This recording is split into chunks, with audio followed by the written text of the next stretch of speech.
Hi hello ನಮಸ್ಕಾರ welcome back to my YouTube channel. ನನ್ನ ಇವತ್ತಿನ ವ್ಲಾಗ್ ಬಂದು ಸ್ಯಾರಿ ಶಾಪಿಂಗು. ವರಮಹಾಲಕ್ಷ್ಮಿ ಹಬ್ಬಕ್ಕೆ ಸೀರೆ ಇನ್ನೂ ತೊಗೊಂಡಿರಲಿಲ್ಲ. ಸೊ ಹಾಗಾಗಿ ಸೀರೆ ತೊಗೊಳ್ಳೋಣ ಅಂತ ಹೇಳ್ಬಿಟ್ಟು ನಾನು ಇವತ್ತು ಬ್ಯಾಂಗ್ಳೂರಿಗೆ ಹೋಗ್ತಾ ಇದ್ದೆ. ಇವತ್ತು ಅಂದರೆ ಸ್ಯಾಟರ್ಡೇ ವ್ಲಾಗ್ ಇದು, ನಿನ್ನೆ ವ್ಲಾಗ್ ಇದು. ಆ್ಯಕ್ಚುಲಿ ನಾನು ಮೈಸೂರಿನಲ್ಲೇ ಯಾವಾಗಲೂ ಪ್ರತಿ ವರ್ಷವೂ ತೊಗೋತಾ ಇದ್ದಿದ್ದು. ಬಟ್ ನನಗೆ ಈ ಸಲ ಮೈಸೂರಿನಲ್ಲಿ ನನಗೆ ಬೇಕಾಗಿದ್ದಂಥ ಸ್ಯಾರಿ ನನಗೆ ಸಿಕ್ಕಲಿಲ್ಲ. ಬಟ್ ನಾನು ತುಂಬ ಲೇಟಾಗೆ ಹೋದೆ ಮೈಸೂರಿಗೂ ಕೂಡ ಶಾಪಿಂಗಿಗೆ. ಆ್ಯಕ್ಚುಲಿ ಯಾವಾಗಲೂ ಆಷಾಢ ಫಸ್ಟ್ ವೀಕ್ ಅಥವಾ ಸೆಕೆಂಡ್ ವೀಕಲ್ನಲ್ಲೇ ಹೋಗಿ ತೊಗೊಂಬಂದುಬಿಡ್ತಾ ಇದ್ವಿ. ಬಟ್ ಈ ಸಲ ನಮಗೆ ಹೋಗೋಕ್ಕಾಗಲಿಲ್ಲ. ಸೊ ಹಾಗಾಗಿ ಅಲ್ಲಿ ಕಲೆಕ್ಷನ್ಸ್ ಎಲ್ಲ ಕ್ಲೋಸ್ ಆಯಿತು. ಬಟ್ ವೆಯ್ಟ್ ಮಾಡಿದೆ ಇವತ್ತಿನ ತನಕನೂ. ಬಟ್ ಇನ್ನೂ 10 days ಆಗುತ್ತೆ ಬರೋದು ಕಲೆಕ್ಷನ್ಸ್ ಅಂತ ಹೇಳಿದ್ರು. ಇನ್ನು 3-4 days ಬಿಟ್ಟರೆ ಹಬ್ಬನೇ ಬಂದುಬಿಡುತ್ತೆ. ಸೊ ಹಂಗಾಗಿ ಹಬ್ಬಕ್ಕೆ ಅಂತಲೇ ನಾವು ಸ್ಯಾರಿ ಶಾಪಿಂಗ್ ಮಾಡೋದು, ದೇವ್ರಿಗೆ ಗೂಡ್ಸೋಕ್ಕೆ ಅಂತ ಅಂದ್ಬಿಟ್ಟು. ಸೊ ಆಯಿತು, ಹೋಗಿ ಒಂದ್ಸಲಿ ಬೆಂಗಳೂರಿನಲ್ಲೇ ತೊಗೊಂಬಂದ್ಬಿಡೋಣ. ಇಲ್ಲಿ ಮೈಸೂರಿನಲ್ಲಿ ಅಂದರೆ ಕರ್ನಾಟಕ ಸಿಲ್ಕ್ಸ್ ಒಂದೇ ಕಂಫರ್ಟಬಲ್ ಆಗಿರೋದು. ಬೇರೆ ಶಾಪ್ಸಲ್ಲಿ ಎಲ್ಲೂ ಅಷ್ಟು ಕ್ವಾಲಿಟಿ ಆಗಲಿ ಪ್ರೈಸ್ ಆಗಲಿ ಅಷ್ಟು ಚೆನ್ನಾಗಿರಲ್ಲ. ಸೊ ಹಂಗಾಗಿ ಬೆಂಗಳೂರಿಗೆ ಹೋಗ್ಬೇಡ ಅಂತೇಳ್ಬಿಟ್ಟು ಟ್ರೈನಲ್ಲೇ ಹೋದ್ವಿ. ಅರೌಂಡ್ ನಾನು ವರ್ಕ್ ಮುಗಿಸ್ಕೊಂಡು ಬರೋ ಅಷ್ಟೊತ್ತಿಗೆ 1 o'clock 1:30 ಆಗಿತ್ತು. ಬಟ್ ನಾನು ಮಂಡ್ಯ ಬಿಟ್ಟಾಗ್ಲೇ 2 o'clock ಆಯಿತು. ನಂಗೆ ಹೋಗಿದ್ದಕ್ಕೂ ಅದು ಬಸ್ ಅಷ್ಟು ಕಂಫರ್ಟಬಲ್ ಇಲ್ಲ ನನಗೆ. ಸೊ ಹಾಗಾಗಿ ಟ್ರೈನಲ್ಲೇ ಹೋಗೋಣ ಅಂತೇಳ್ಬಿಟ್ಟು ಟ್ರೈನಲ್ಲಿ ನಾನು, ನನ್ನ ಹಸ್ಬೆಂಡ್ ಮತ್ತು ನನ್ನ ಮಗಳು 3 ಜನನೂ ಹೋಗಿದ್ವಿ. ಟ್ರೈನಲ್ಲೇ ಹೋದ್ವಿ. ತಕ್ಷಣಕ್ಕೆ ಟ್ರೈನು ಕೂಡ ಸಿಕ್ತು, ಎಕ್ಸ್ಪ್ರೆಸ್ಸು. ಬಟ್ 1.5 hourಲ್ಲೆಲ್ಲ ನಾವು ಮೈಸೂರು ರೀಚ್ ಆದ್ವಿ. ನಾನು ಬೆಂಗಳೂರು ರೀಚ್ ಆದ್ವಿ. ಬೆಂಗಳೂರು ಮೆಜೆಸ್ಟಿಕ್ ತಲುಪೋ ಅಷ್ಟೊತ್ತಿಗೆ ಅರೌಂಡ್ 3:30 ಆಗಿತ್ತು. 2 o'clock ಟ್ರೈನ್ ಇದ್ದಿದ್ದು. ಆ್ಯಕ್ಚುಲಿ 1 hourಲ್ಲೆಲ್ಲ ಹೊಟ್ಟೋದ್ವಿ. ಸ್ವಲ್ಪ ತುಂಬ ಟಯರ್ಡ್ ಆಗಿತ್ತು. 1 hour ನಿದ್ದೆ ಕೂಡ ಮಾಡಿಕೊಂಡು ಹೋದ್ವಿ. ಆ್ಯಕ್ಚುಲಿ ನನಗೆ ಈಗಲೂ ಕೂಡ ಸ್ಯಾಟಿಸ್ಫ್ಯಾಕ್ಷನ್ ಇರಲಿಲ್ಲ ಬೆಂಗಳೂರಿಗೆ ಹೋಗೋದಕ್ಕೆ. ಬಟ್ ಏನು ಮಾಡೋದು, ಅವ್ರಿಗೆ ಕಾಲ್ ಮಾಡಿದೆ. ಬಟ್ ಅವತ್ತೇ ನಂಗೆ ಬೇಕಾಗಿದ್ದು ಸಿಕ್ಕಿತ್ತು. ಬಟ್ ನಾನು ಅವತ್ತೂ ಕೂಡ ನಾನು ತೊಗೊಳ್ಳಿಲ್ಲ. ಇವಾಗ ಅನಿಸುತ್ತೆ ನಾನು ಅವತ್ತೇ ತೊಗೊಂಬಂದ್ಬಿಡ್ಬೇಕಾಗಿತ್ತು ಅಂತ.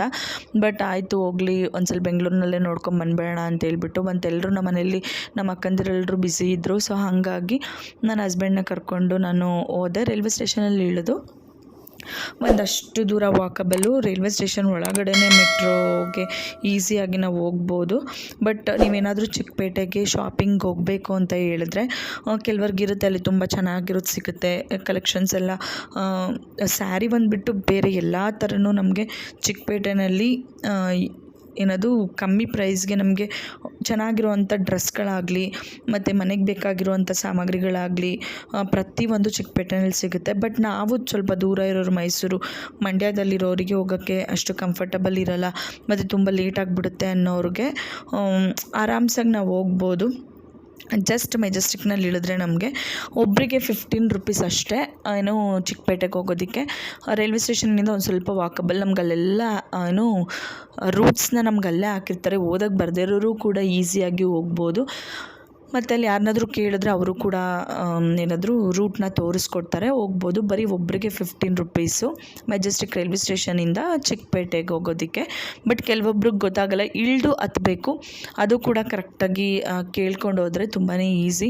ನಾನು 3:30ಗೆಲ್ಲ ಅಲ್ಲಿಗೆ ರೀಚ್ ಆದೆ. 3:45ಗೆಲ್ಲ ಮೆಟ್ರೋಯಿಂದ ಚಿಕ್ಕಪೇಟೆಗೆಲ್ಲ ಒಂದು 1/4 ಗಂಟೆಲೆಲ್ಲ ಹೊಟ್ಟೋದ್ವಿ. ಮತ್ತು ಸ್ಯಾಟರ್ಡೇ ಆಗಿರೋದ್ರಿಂದ ತುಂಬ ಅಂದರೆ ತುಂಬಾ ಕ್ರೌಡ್ ಇತ್ತು.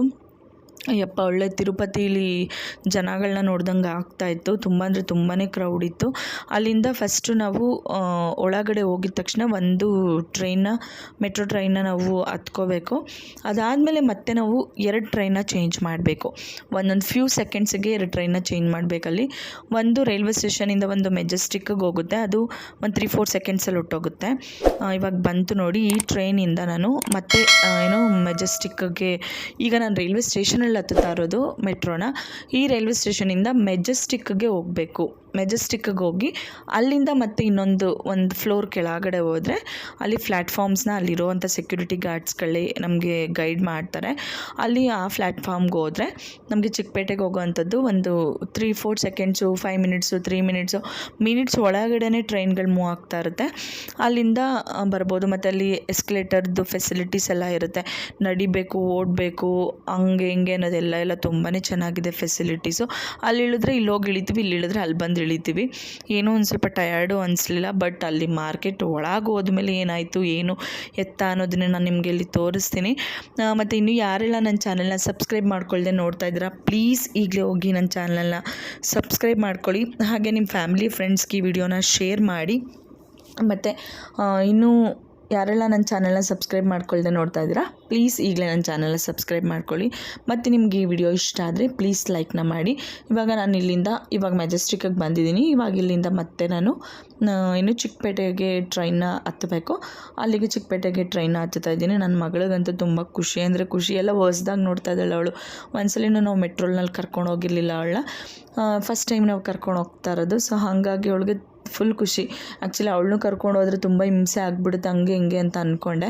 ಬಟ್ ಏನೂ ಹಿಂಸೆ ಆಗಲಿಲ್ಲ, ಕಾಮಾಗಿ ಹೋಗಿ ಕೂಲಾಗಿ ಬಂದೆ. ಬಟ್ ಅಲ್ಲಿ ಒಳಗಡೆ ಹೋದಾಗ, ಆ ಚಿಕ್ಕಪೇಟೆ ಮಾರ್ಕೆಟ್ ಒಳಗಡೆ ಹೋದಾಗಂತೂ ನನಗೆ ಆ ಜನ, ಆ ಕ್ರೌಡು, ಯಾವ ಶಾಪ್ಸಲ್ಲೂ ಅಲ್ಲೂ ಕೂಡ ಅಷ್ಟು ಕ್ರೌಡಲ್ಲಿ ಎಲ್ಲ ಡಂಪ್ ಮಾಡಿಬಿಟ್ಟಿದ್ದಾರೆ ಸೀರೆಗಳು. ನನಗೆ ಎಲ್ಲೂ ಇಷ್ಟ ಆಗಲಿಲ್ಲ. ಮತ್ತು ನಂಗೆ ಸ್ವಲ್ಪ ವೀಡಿಯೋಸ್ಗಳನ್ನೂ ಮಾಡೋಕ್ಕಾಗಲಿಲ್ಲ ಅಲ್ಲಿ. ಸೊ ಅಲ್ಲಿ ಸ್ವಲ್ಪ ಸಣ್ಣ ಕ್ಲಿಪ್ಪಿಂಗ್ಸ್ಗಳನ್ನ ನೋಡ್ಬೋದು. ಇಲ್ಲಿ ನೀವು ತಕ್ಷಣ ನಾವು ಮೆಟ್ರೋಯಿಂದ ಹೊರಗಡೆ ಬಂದಿದ್ದ ತಕ್ಷಣ ನಮಗೆ ಮಾರ್ಕೆಟ್ ಸಿಕ್ಬಿಡುತ್ತೆ. ಇಲ್ಲ ಅಯ್ಯೋ ಇಲ್ಲಿಂದ ಅಷ್ಟು ದೂರ ನಡಿಬೇಕು, ಅಲ್ಲಿಂದ ಇಲ್ಲಿಗೆ ನಡಿಬೇಕು, ಆ ಥರದ್ದು ಏನೂ ಇಲ್ಲ. ಕರೆಕ್ಟಾಗಿ ನಾವು ಏನದು ಮೆಟ್ರೋ ಒಳ್ಳೆ ಚೆನ್ನಾಗಿ ಮಾಡಿದ್ದಾರೆ ಇಲ್ಲಿ. ಮೆಟ್ರೋ ಇಳ್ದಿದ ತಕ್ಷಣವೇ ಮುಂದೆನೇ ಮಾರ್ಕೆಟು. ನಾವು ಅಲ್ಲಿಂದ ಎಲ್ಲಿಗೆ ಬೇಕಂದ್ರೆ ನಮ್ಗೆ ಯಾವ ಶಾಪ್ಸಿಗೆ ಬೇಕೋ ಆ ಶಾಪ್ಸಿಗೆ ನಾವು ಮೂವ್ ಆಗೋ ಅಂಥದ್ದು. ಅಲ್ಲಿ ನಾವೇನು ನಡ್ಕೊಂಡು ಹೋಗೋದೇ ಬೇಡ, ಅವರೇ ನಮ್ಮನ್ನು ತಳ್ಕೊಂಡು ಹೋಗ್ತಾರೆ. ಆ ಥರ ಇತ್ತು ಅಲ್ಲಿನ ಸಿಚುಯೇಷನ್ನು. ಮತ್ತು ಆ್ಯಕ್ಚುಲಿ ನೆನ್ನೆ ಸ್ಯಾಟರ್ಡೇ ಆಗಿರೋದ್ರಿಂದ ಎಲ್ರಿಗೂ ವೀಕೆಂಡು, ಎಲ್ಲರೂ ಇನ್ನೊಂದು 4-5 ಡೇಸ್ ಇದೆ ಹಬ್ಬಕ್ಕೆ. ಎಲ್ಲರೂ ಅವತ್ತೇ ಬಂದಿರ್ತಾರೆ ಶಾಪಿಂಗ್ಗೆ. ಬಟ್ ಅದು ಒಂದು ಅನಿಸಿತ್ತು. ನಮ್ಮ ಅಕ್ಕ ಹೇಳಿದರು ನನಗೆ, ತುಂಬ ಅಂದರೆ ತುಂಬ ಕ್ರೌಡ್ ಇರುತ್ತೆ, ಮಗನ ಕರ್ಕೊಂಡು ಹೋಗಬೇಡ ಅಂತ. ಬಟ್ ಹಂಗೇನೆ ನಡೆಯೋಕ್ಕಾಗದಿರೋಷ್ಟು ಕ್ರೌಡ್ ಇತ್ತು. ಬಟ್ ಆ ಕ್ರೌಡಲ್ಲೂ ತುಂಬ ಚೆನ್ನಾಗಿತ್ತು. ಮತ್ತು ಇನ್ನೊಂದು ಏನಪ್ಪ ಅಂತ ಹೇಳಿದ್ರೆ, ನಿನ್ನೆ ದಿವಸ ಅಲ್ಲಿ ಫುಟ್ಪಾತಲ್ಲೆಲ್ಲ ಇಟ್ಕೋತಾಯಿದ್ರು ಡ್ರೆಸ್ ಮೆಟೀರಿಯಲ್ಸು, ಮತ್ತು ಡ್ರೆಸ್ಸಸ್ಸು, ಫ್ರಾಕ್ಸು, ಮತ್ತು pants, night pants, tea shirts, ಆ ಥರದ್ದೆಲ್ಲ ತುಂಬಾ ಚೆನ್ನಾಗಿರ್ತಾಯಿತ್ತು. ಬಟ್ ನಿನ್ನೆ ಇರಲಿಲ್ಲ. ಇದು ನೋಡಿ, ಇದು ಊಟಿ ಆ್ಯಪಲ್ ಅಂತೆ. ತುಂಬಾ ಚೆನ್ನಾಗಿತ್ತಿದು. ನೋಡೋಕ್ಕೆ ಕಲರು ಕೂಡ ಅಷ್ಟೇ ಚೆನ್ನಾಗಿತ್ತು, ಮತ್ತು ತಿನ್ನೋಕ್ಕೂ ಕೂಡ ಚೆನ್ನಾಗಿತ್ತು. ಅದು 1 kgನೇ 280 ರೂಪೀಸ್ ಅಂತೆ.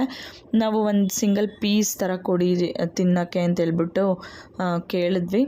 ಸರಿ, ಅಲ್ಲಿಂದ ಮುಂದಕ್ಕೆ ಪಾಸ್ ಆದ್ವಿ. ನೋಡಿ, ನಾನು ಹೇಳ್ದಂಗೆ ಆ ಕಡೆ ಈ ಕಡೆ ಎಲ್ಲ ಫುಟ್ಪಾತಲ್ಲಿ ಮಕ್ಕಳು ಬಟ್ಟೆಗಳು, ನಮ್ಮದು ಡ್ರೆಸ್ಸಸ್ಗಳು ಅದಂತೂ ತುಂಬ ಸಖತ್ತಾಗಿರ್ತಾಯಿದ್ವು. 650 ರೂಪೀಸು, 550 ರೂಪೀಸಿಗೆಲ್ಲ ಸಿಗ್ತಾಯಿತ್ತು. ಬಟ್ ಸಿಕ್ಕಲಿಲ್ಲ. ನಾನು ಅಲ್ಲಿ ಸುದರ್ಶನು ಅದು ಇದು ಎಲ್ಲ 1-2-3 ಅಂಗಡಿ ನೋಡಿದೆ. ನಂಗೆ ಒಂಚೂರು ಇಷ್ಟ ಆಗಲಿಲ್ಲ. ಲಾಸ್ಟು ಈ ಶಾಪಿಗೆ ಬಂದೆ. ನನಗೆ ಬೇಕಾಗಿದ್ದಂಥ ಸ್ಯಾರೀಸು ಇಲ್ಲಿ ಸಿಕ್ತು. ನೀವು ಇಲ್ಲಿ ನೋಡ್ಬೋದು, ಅವ್ರು ತೋರಿಸ್ತಾ ಇದ್ದಾರೆ. ಇದೇ ಥರ ಪ್ರಿಂಟೆಡ್ ಸ್ಯಾರೀಸೇ ನನಗೆ ಬೇಕಾಗಿದ್ದು. ಆ್ಯಕ್ಚುಲಿ ಕ್ರೇಪ್ ಸಿಲ್ಕ್ಸಲ್ಲಿ ಎಲ್ಲ ಒಂದೊಂದು ಕಲೆಕ್ಷನ್ಸ್ ಇದೆ. ಚಕ್ಸಲ್ಲಿದೆ, ಪ್ಲೇನಲ್ಲಿದೆ, ಮತ್ತು ಏನದು ಕಾಂಟ್ರಾಸ್ಟಲ್ಲಿದೆ, ಎಲ್ಲ ಥರ ಇದೆ. ಬಟ್ ಇದು ಇವಾಗ ಕಲಂಕಾರಿ ಅಂತ ಟ್ರೆಂಡಿಂಗಲ್ಲಿರೋ ಅಂಥದ್ದು. ಬಟ್ ನನಗಂತೂ ತುಂಬಾ ಇಷ್ಟ ಆಗಿತ್ತು. ಪದೇ ತೊಗೊಳ್ಳೋ ಥರನೇ ತೊಗೊಳ್ಳೋದು ಯಾಕೆ, ಸ್ವಲ್ಪ ಡಿಫ್ರೆಂಟಾಗಿ ತೊಗೊಳ್ಳೋಣ ಅಂತೇಳ್ಬಿಟ್ಟು ಈ ಥರ ಸ್ಯಾರೀಸು ನಾನು ಸುದರ್ಶನಲ್ಲಿ ನೋಡಿದೆ. ಬಟ್ ಅಲ್ಲೂ 2 ಪೀಸ್ ಇದ್ದಿದ್ದು. ನೆಕ್ಸ್ಟ್ ಇನ್ನೊಂದು ಸುದರ್ಶನಲ್ಲಿ ನೋಡಿದೆ, ಅಲ್ಲೂ ಕೂಡ ಒಂದು 3 ಪೀಸಸ್ ಇದ್ದಿದ್ದು. ಅಲ್ಲಂತೂ ಸಖತ್ ಕ್ರೌಡ್ ಇತ್ತು. ಅಲ್ಲಿ ಫುಲ್ ಟ್ರಾಫಿಕ್ಕು ಕೂಡ ಜಾಮ್ ಆಗಿತ್ತು. ಅದನ್ನ ವಿಡಿಯೋ ಮಾಡಿದ್ದೆ, ಇಲ್ಲ ಹಾಕಿಲ್ಲ ನಾನು. ಇಲ್ಲಿ ನೋಡ್ಬೋದು, ಈ ವೈಟ್ ಆ್ಯಂಡ್ ಪಿಂಕ್ ಸ್ಯಾರಿ ಅಂತೂ ನಮ್ರತಾ ಸ್ಯಾರಿ ಅಂತಲೇ ನೇಮ್ ಕೊಟ್ಬಿಟ್ಟಿದ್ದಾರೆ ಅದಕ್ಕೆ. ಅವಳ ಸ್ಯಾರಿನೇ. ಬಟ್ ವೈಟು ಪಿಂಕು ಆಲ್ರೆಡಿ ಇವಾಗ ತೊಗೊಂಡಿದ್ದೀನಿ. ಅದು ಕಮ್ಮಿ ಪ್ರೈಸಲ್ಲಿ.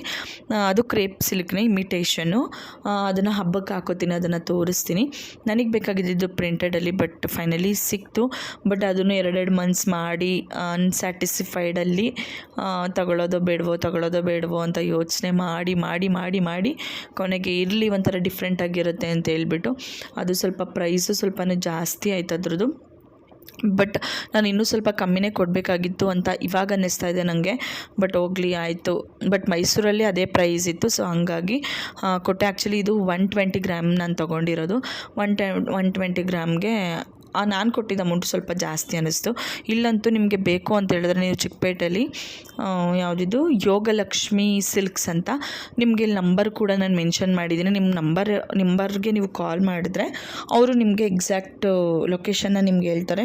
ನಿಮ್ಗೆ ಅಷ್ಟು ಗೊತ್ತಾಗಿಲ್ಲ ಅಂತಂದರೆ ಅಲ್ಲಿ ಸುದರ್ಶನ್ ಸಿಲ್ಕ್ಸ್ ಇದೆ. ಸುದರ್ಶನ್ ಸಿಲ್ಕ್ಸ್ ಅಂತೂ ಆರಾಮಾಗಿ ಗೊತ್ತಾಗುತ್ತೆ. ಇಲ್ಲಾಂದರೆ ರಜತಾ ಕಾಂಪ್ಲೆಕ್ಸ್ ಅಂತ ಹೇಳಿದ್ರೆ ಯಾರಾದರೂ ಹೇಳ್ತಾರೆ. ಆ ರಜತಾ ಕಾಂಪ್ಲೆಕ್ಸಲ್ಲಿ ಒಳಗೆ ಬಂದರೆ ಡೆಡ್ ಎಂಡಲ್ಲಿ ರೈಟ್ ಸೈಡ್ಗೆ ಡೌನಲ್ಲಿ ಇವ್ರ ಅಂಗಡಿ ಸಿಗುತ್ತೆ. ಬೇಕು ಅಂದರೆ ಹೋಗಿ, ತುಂಬ ಒಳ್ಳೊಳ್ಳೆ ಕಲೆಕ್ಷನ್ಸ್ ಇದೆ. ಬಟ್ ನನಗನ್ಸಿದ್ದು ಮೈಸೂರಲ್ಲಿರೋ ಅಂಥ ಕ್ವಾಲಿಟಿಗೂ ಇಲ್ಲಿರುವಂಥ ಕ್ವಾಲಿಟಿಗೂ ಲಾಟ್ ಆಫ್ ಡಿಫ್ರೆನ್ಸ್ ಇದೆ. ನೋಡಿ ಮಾಡಿ ತೊಗೊಳ್ಳಿ. ನನಗಂತೂ ಅನ್ಸ್ಯಾಟಿಸ್ಫೈಡಲ್ಲೇ ನಾನು ಈ ಸ್ಯಾರಿನ ತೊಗೊಂಡಿದ್ದೀನಿ. ಯಾವ ಸ್ಯಾರಿ ಏನು ಎತ್ತ ಅಂತ ನಾನು ಇನ್ನೊಂದು ನೆಕ್ಸ್ಟ್ ವೀಡಿಯೋನ ಮಾಡ್ತೀನಿ. ಒಂದು ಜ್ಯುವೆಲರಿ ಪರ್ಚೇಸ್ ಮಾಡಿದ್ದೀನಿ, ಅಲ್ಲಿ ನೆಕ್ಸ್ಟ್ ಒಂದು ಆ ಜ್ಯುವೆಲರಿ ಜೊತೆಗೆ ನಾನು ಇದೊಂದು ವೀಡಿಯೋನು ಕೂಡ ನಿಮಗೆ ಮಾಡಾಕ್ತೀನಿ. ಸದ್ಯ ಕೊನೆಗೆ ಸಿಕ್ತಲ್ಲ ಅಂತೇಳಿ ಅಲ್ಲಿಂದ ಒಂದು 6 o'clockಗೆಲ್ಲ ಮುಗೀತು ನಂದು ಶಾಪಿಂಗು. ಬಟ್ ನನಗೆ ಡ್ರೆಸ್ಸಸ್ ಎಲ್ಲ ಬೇಕಾಗಿತ್ತು, ಬಟ್ ಅಲ್ಲಿ ಅಷ್ಟು ಡ್ರೆಸ್ಸಸ್ ಏನೂ ಇಲ್ಲ, ಬರೀ ವರಮಹಾಲಕ್ಷ್ಮಿ ಹಬ್ಬಕ್ಕೆ ಏನು ಬೇಕೋ ಅದು ಮಾತ್ರ ಇತ್ತು. ಸೊ ಇಲ್ಲಿ ಯೋಗಲಕ್ಷ್ಮಿ ಸಿಲ್ಕ್ಸ್ ಅಂತ ಶಾಪು, ಅಲ್ಲಿ ನಂಬರು ಕೂಡ ನಾನು ಡಿಸ್ಪ್ಲೇ ಮಾಡಿದ್ದೀನಿ. ನೆಕ್ಸ್ಟ್ ಅಲ್ಲಿಂದ ಒಂದೇ ಹೋಟೆಲ್ ಇರೋದು, ಅಲ್ಲಿ ಒಂದು ಬೋಂಡಾ ಸೂಪ್ ಫೇಮಸ್ ಅಂದರು, ಅದನ್ನು ತಿನ್ಕೊಂಡು ನನ್ನ ಶಾಪಿಂಗ್ನ ಮುಗಿಸ್ಕೊಂಡು ಸೀದಾ ಮತ್ತೆ ಟ್ರೈನಲ್ಲಿ 1.5 hourಗೆ ನಾವು ನಮ್ಮ ಮನೇಲಿ ಬಂದು ಸೇರಿದ್ವಿ. ನೆಕ್ಸ್ಟ್ ವೀಡಿಯೋನಲ್ಲಿ ಸಿಗ್ತೀನಿ. ಹೋಪ್ ವಿಡಿಯೋ ಇಷ್ಟ ಆಗಿದ್ರೆ ಲೈಕ್ ಮಾಡಿ. Thank you.